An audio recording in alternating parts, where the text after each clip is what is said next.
Hello mga kamangyan, magandang araw sa inyong lahat. For today's video guys, magluluto tayo ngayon ng ginisang apalaya na may giniling. So ayan, makikita nyo naman guys, hindi ko na po pala pinatagal. Naglagay na nga po pala agad ako ng mantika sa ating kawali. So ayan guys, makikita nyo naman guys, naglagay na po pala ako ng bawang sibuyas dyan guys. So ayan, makikita nyo naman, hinalo-halo ko na po pala yan. Makikita nyo naman yung bawang, iniintay po natin pumula-pula yan bago natin ilagay yung sibuyas.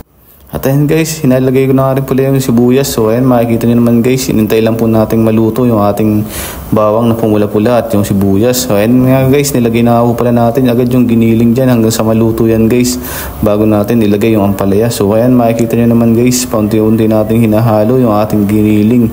So ayan, pag natikman nyo to guys, sobrang sarap ng ganitong luto. Napaka simple lang pero napakalinamnam. Naglagay na po pala tayo dyan guys ng konting oyster sauce, pampalasa po sa ating giniling. So ayan, talaga namang napakalinamnam yan guys kapag inyong natikman. So ayan, nilagyan na rin po pala natin ng konting toyo.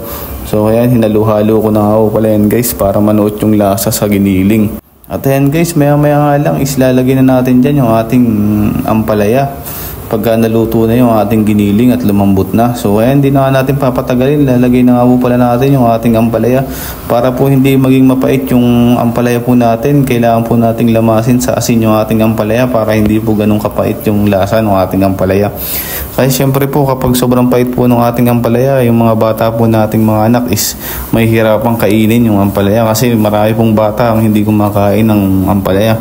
Pero ang hindi po nila alam, ito po ay napakasustansya, itong ampalaya na ito.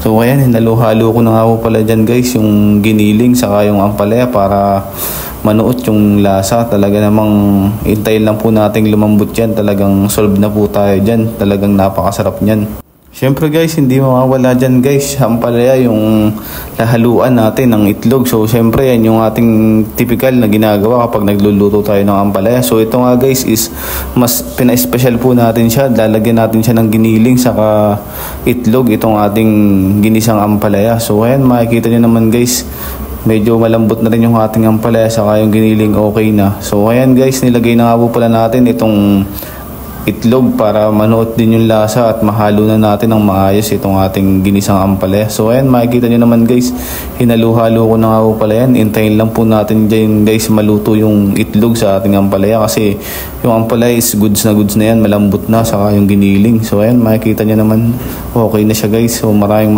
salamat sa inyong walang sawang panonood dyan guys. So thank you guys sa lahat na sumusuporta kay Mendo rin yung mga yan. So thank you guys.